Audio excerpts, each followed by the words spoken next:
Chào mừng các bạn đã quay trở lại với Hải Thanh History. Hôm nay chúng ta sẽ cùng nhau khám phá một chủ đề cực kỳ nóng bỏng và nhạy cảm. Sức mạnh quân sự của Ấn Độ và Pakistan, hai hàng xóm Nam Á với lịch sử xung đột kéo dài hơn 7 thập kỷ. Và điều gì sẽ xảy ra nếu hai bên nổ ra một cuộc chiến tranh toàn diện? Để hiểu tại sao Ấn Độ và Pakistan luôn ở thế đối đầu, chúng ta cần quay ngược thời gian về năm 1947, khi Anh rút khỏi tiểu lục địa Ấn Độ. Từ đống tro tàn của thuộc địa, hai quốc gia đã ra đời, đó là Ấn Độ và Pakistan. Nhưng sự chia cắt này không hề êm đẹp, hàng triệu người di cư, bạo lực nổ ra và vùng đất Kashmir trở thành tranh chấp tâm điểm. Kashmir với cảnh quan tuyệt đẹp như tranh vẽ lại là nơi mà cả hai nước đều tuyên bố chủ quyền. Kết quả là 3 cuộc chiến lớn vào các năm 1947 đến 1948, 1965 và 1971 đã nổ ra, cùng hàng loạt những đụng độ nhỏ lẻ. Gần nhất là vụ không kích Balakot vào năm 2019 và vụ tấn công khủng bố vào năm 2025. Những điều gì khiến người ta lo ngại nhất? Đó không chỉ là những cuộc đụng độ thông thường, mà là thực tế rằng cả Ấn Độ và Pakistan đều sở hữu vũ khí hạt nhân. Một sai lầm nhỏ, một tính toán sai có thể đẩy cả khu vực và thậm chí toàn thế giới vào một thảm họa không thể tưởng tượng. Vậy nếu hai nước thực sự bước vào một cuộc chiến toàn diện, ai sẽ là người chiếm ưu thế và hậu quả sẽ ra sao? Đầu tiên hãy nói về nước lớn hơn, đó là Ấn Độ. Khi nói về sức mạnh quân sự, Ấn Độ là một thế lực không thể xem thường.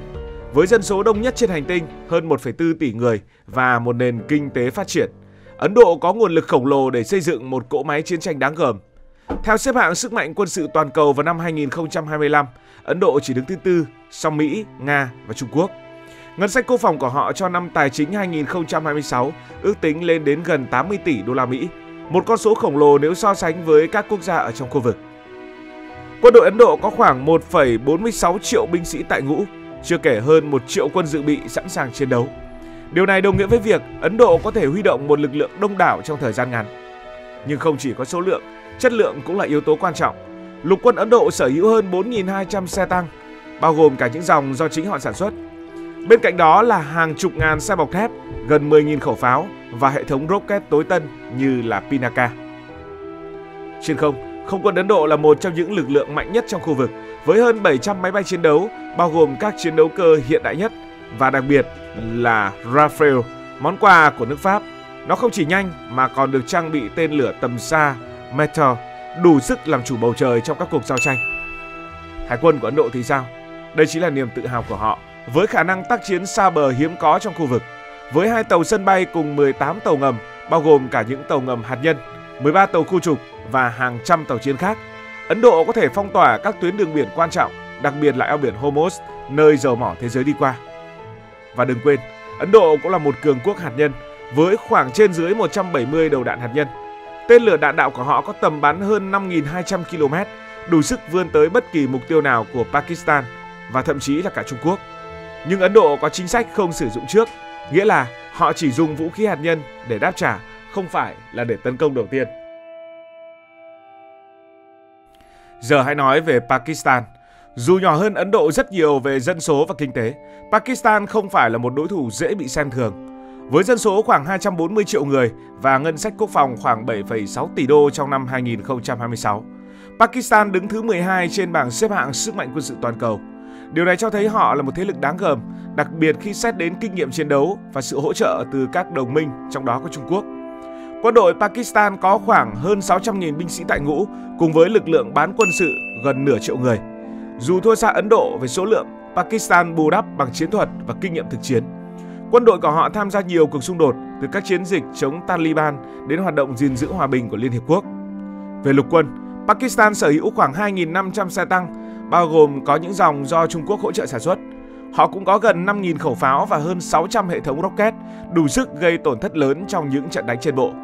Địa hình hiểm trở ở Kashmir và dãy núi Hindu Kush là lợi thế tự nhiên giúp Pakistan triển khai chiến thuật phòng thủ hiệu quả. Không quân Pakistan có khoảng 450 máy bay chiến đấu, với nòng cốt là Jet F-17 Thunder hợp tác với Trung Quốc và F-16 do Mỹ cung cấp. Dù số lượng ít hơn Ấn Độ, các phi công Pakistan được đánh giá khá cao về kỹ năng, nhờ vào lực lượng máy bay huấn luyện với hơn 560 chiếc. Điều này giúp họ duy trì đội ngũ phi công chất lượng, sẵn sàng đối đầu với những trận không chiến. Hải quân Pakistan lại là một điểm yếu lớn. Với chỉ 121 tàu, chủ yếu là tàu tuần tra và 8 tàu ngầm, họ khó có thể đối đầu trực tiếp với Hải quân Ấn Độ. Thay vào đó, Pakistan tập trung phòng thủ ven biển, sử dụng tàu ngầm để tấn công bất ngờ. Về vũ khí hạt nhân, Pakistan gần như ngang ngửa Ấn Độ, với cũng khoảng trên dưới 170 đầu đạn. Tên lửa của họ có tầm bắn khoảng 2.750 km, đủ để tấn công bất kỳ thành phố lớn nào ở Ấn Độ. Đáng lo ngại hơn, Pakistan không có chính sách không sử dụng trước. Điều này có nghĩa là trong một tình huống tuyệt vọng, họ có thể dùng vũ khí hạt nhân đầu tiên đẩy xung đột vào một kịch bản kinh hoàng. Bây giờ, hãy tưởng tượng vào một ngày định mệnh khi căng thẳng ở Kashmir vượt khỏi tầm kiểm soát. Một vụ tấn công khủng bố lớn đã diễn ra khiến Ấn Độ quyết định đáp trả mạnh mẽ. Pakistan tuyên bố không liên quan, nhưng áp lực chính trị buộc cả hai bên phải huy động quân đội. Căng thẳng leo thang và thế giới sẽ chứng kiến một cuộc chiến tranh toàn diện giữa hai cường quốc hạt nhân. Vậy thì chuyện gì sẽ xảy ra? Chúng ta có thể chia cuộc chiến này thành 3 giai đoạn đầu, giai đoạn giữa và giai đoạn cuối. Trong những ngày đầu, Ấn Độ có lợi thế áp đảo. Với lực lượng lục quân đông gấp đôi Pakistan, họ có thể mở các mũi tấn công dọc biên giới. Các xe tăng và pháo binh Ấn Độ sẽ tạo sức ép lớn, trong khi không quân nhanh chóng giành kiểm soát bầu trời. Hải quân Ấn Độ với hai tàu sân bay và các tàu khu trục có thể phong tỏa cảng Karachi, cắt đứt nguồn cung dầu mỏ và hàng hóa của Pakistan. Nhưng Pakistan không dễ bị khuất phục. Họ sẽ tận dụng địa hình hiểm trở ở Kashmir để triển khai chiến thuật du kích, làm chậm đà tiến quân của Ấn Độ. Những nhóm phiến quân có thể được sử dụng để tấn công hậu phương, gây bất ổn ở các thành phố lớn của Ấn Độ. Không quân Pakistan, dù yếu hơn, vẫn có thể gây bất ngờ với các cuộc tấn công chớp nhoáng. Sau vài tuần, cuộc chiến sẽ trở nên khốc liệt và lúc này chúng ta bước vào giai đoạn giữa, đó chính là giai đoạn leo thang. Ấn Độ với nguồn lực dồi dào tiếp tục gây áp lực nhưng Pakistan không chịu khuất phục. Kinh tế Pakistan bắt đầu lung lay do phong tỏa biển và chi phí chiến tranh. Trong khi đó, Ấn Độ cũng đối mặt với tổn thất lớn về người và trang bị, đặc biệt ở Kashmir, nơi địa hình và chiến thuật bất đối xứng của Pakistan gây khó khăn. Lúc này, một yếu tố khác xuất hiện: nước. Pakistan phụ thuộc lớn vào các con sông bắt nguồn từ Ấn Độ. Theo Hiệp định Nước sông Ấn năm 1960, nếu Ấn Độ quyết định cắt dòng chảy, như họ từng đe dọa vào năm 2019, Pakistan có thể rơi vào khủng hoảng nước nghiêm trọng. Điều này có thể đẩy Pakistan vào thế tuyệt vọng, khiến họ cân nhắc sử dụng vũ khí hạt nhân. Và đây là lúc kịch bản tồi tệ nhất sẽ diễn ra, giai đoạn cuối. Đây sẽ là một ngày tồi tệ nhất trên hành tinh. Pakistan đối mặt với thất bại trên chiến trường, quyết định phóng một đầu đạn hạt nhân chiến thuật vào một căn cứ quân sự của Ấn Độ. Vụ nổ này có thể khiến hàng chục ngàn binh sĩ và dân thường thiệt mạng, khiến thế giới kinh hoàng.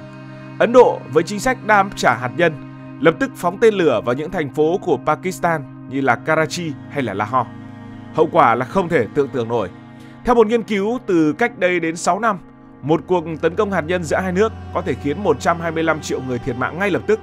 Muội than từ các vụ nổ sẽ che phủ bầu khí quyển, gây ra mùa đông hạt nhân kéo dài hàng thập kỷ. Nhiệt độ toàn cầu giảm, mùa màng thất bát, hàng tỷ người trên thế giới đối mặt với nạn đói. Nam Á, tâm điểm của cuộc chiến, sẽ trở thành một vùng đất chết.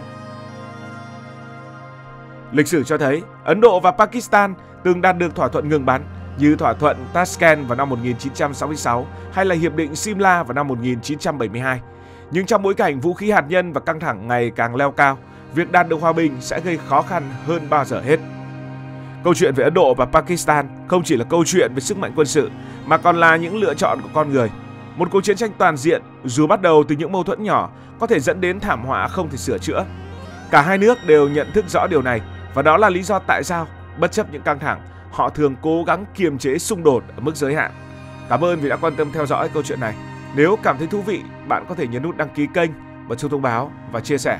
Còn bây giờ thì xin được nói lời chào tạm biệt.